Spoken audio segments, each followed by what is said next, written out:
All right, this is John Cola with GrowingYourGreens.com. We're here in a local community garden in Petaluma, California.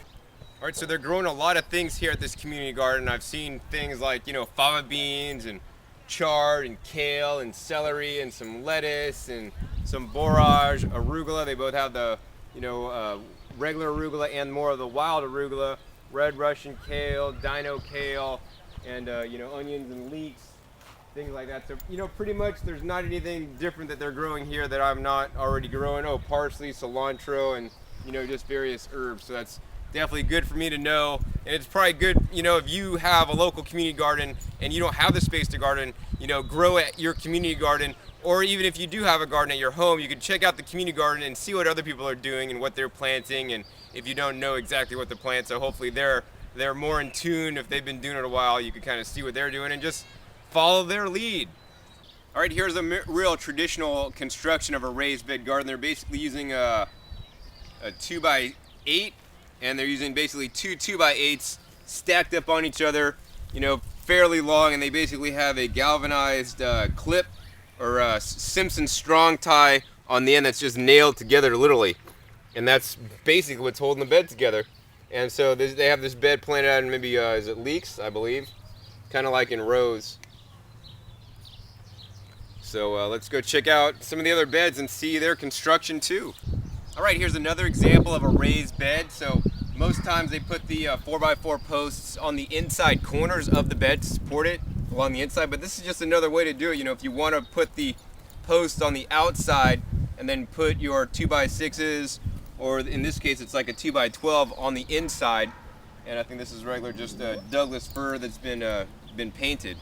That'll work as well. It's kind of like an aesthetic. They got these nice, tops that have been cut off. Looks a little bit nicer. So 4x4 posts on the inside or the outside. This way, they're probably not going to rot out as quickly as if they were in the inside. But then, your wood is going to rot out, and when you have to change this out, it's going to be a little bit harder. So, I don't know. Whatever you want to do, either way is good. All right. So this is another kind of construction for a raised bed. And what this is actually, this is called, in the construction industry, this is called riprap. And what riprap is basically when they have, sidewalks or driveways, and somebody wants to put in a new driveway or take out a sidewalk, they'll take the jackhammer and jackhammer up, and they'll have all these funky shapes and pieces. So they conveniently took all these funky shapes and pieces, and here's just one of them. And you can kind of take them and mold them. So, if it's a big piece, you could break it and, make kind of edges out of them. And they're literally using these edges to, define their bed here. Let's get this back into place there. To define their bed. So they're using these edges to literally define their bed, and they have all these edges, basically placed together to keep the soil in place. So, something like this would be available maybe in your local Craigslist, something like that. Check with your local city if they take out sidewalks and see what they do with the scraps. Make a couple phone calls, and you could use riprap to basically define your raised bed. As we can see here, what they just did is they had fava beans planted in this bed, and they just hacked them all down now because the fava beans basically the nodules on the roots suck up nitrogen, and they'll release it once you cut them down. So I'm probably going to cut mine down here pretty soon. They got arugula growing that's gone to flower, much like mine, and we're going to talk about borage in just 1 second. All right, so one of my favorite flowers actually is borage. And as a child, I used to hate borage because I remember when I was growing up, my parents would have borage growing in the backyard. And if you look closely at these stalks here, they have these like little spikes. Now they're not thorns, but you know what? They kind of bother you, and they'll irritate your skin if you brushed up against them. So I really didn't like them as a child. I thought, they were weeds, and we'd cut them down. And here at the community garden, I see people have been pulling them, and they're, going to compost them and whatnot. But, borage is a nice vegetable. You could definitely eat the leaves, pick off the leaves and eat them like lettuce. They do have the little pointy things on there, but they won't sting you like stinging nettles. So if you don't want to eat them in a salad, you could also juice them or blend them up, and I'll be sure to have some videos showing how to use some of these exotic greens. And these already may be growing wild in your backyard, and you might not even know it. But the reason why I grow the borage is actually for the flowers. so we could pick some of these flowers off here.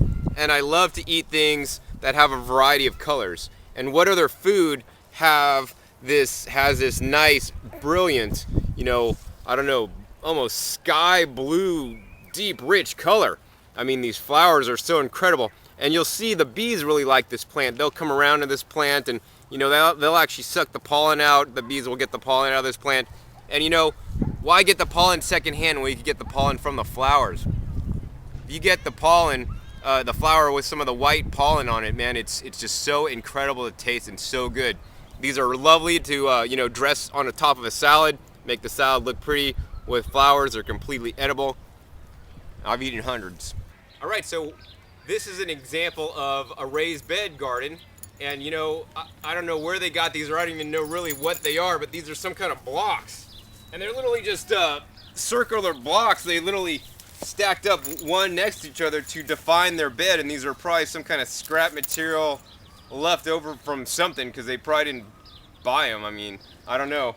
But anyways, yeah, you could just line these up really close together, fill your area with soil, and it looks like this bed has pretty much gone fallow. Oh, my favorite thing is growing here. Check it out. Now, this is grown as a weed actually here. And, I've done episodes on this before. This is a magenta spreen Lambsquarters. And look at the deep, rich magenta color on that. That has to have some really good antioxidants. Lambsquarters, commonly known as a weed. Last year, a Home Depot on their garden club email list, they sent out a picture. Are there weeds in your garden? They have this exact picture. And but at stores like rare seed companies, they'll sell you these magenta spreen Lambsquarter seeds, as rare seeds or unique seeds. But I love to eat Lambsquarters. It's related loosely to spinach in the spinach family, and they're so delicious. Oh, I love the sheen on the colors. Let's move on and check out another section of the garden. So this is a standard using 2x6s to make a raised bed garden, and that's 2x6s underneath here, and then they basically just put a topping on it, kind of like I've done at my house. Kind of makes it look a lot nicer than just the raised bed without the topping. Also gives you a place to sit on so you can reach your plants better, and I don't know, it's nice and I like it, so I thought I'd show you. All right, so here's another example, and I think a really good example and cool example, looks really nice, of using Riprap. So they literally took small pieces of concrete and they made it look, really decorative, not to mention the plants in here look really nice. They planted, red chard and some flowers in between, and they have actually miner's lettuce coming up here and some sunflowers, and looks really nice the way they did this, just with using, reused materials of concretes. And you could do it too. So even if you don't have anything to make the sides out of, whether it's riprap or concrete or anything, literally you could just take your ground level, and what I do is I do what's called sheet mulching. I'd lay cardboard down in your bed and then literally just put the soil on top and then raise the soil up, and literally mound it up and then grow in that mound, and that is also a raised bed. It's just not quite as defined and maybe doesn't quite look as nice, and things will tend to spread and grow between them, and you'll get more weeds. So I don't recommend this unless you absolutely don't have anything else. So we're coming to you from the Petaluma Community Garden in Petaluma, California. I've had a great time here showing you and learning myself on some of the different ways and ways to grow things, because every gardener has new and different ideas, and I'm always interested in seeing what others are doing. So this is John Kohler with growingyourgreens.com, and keep on growing.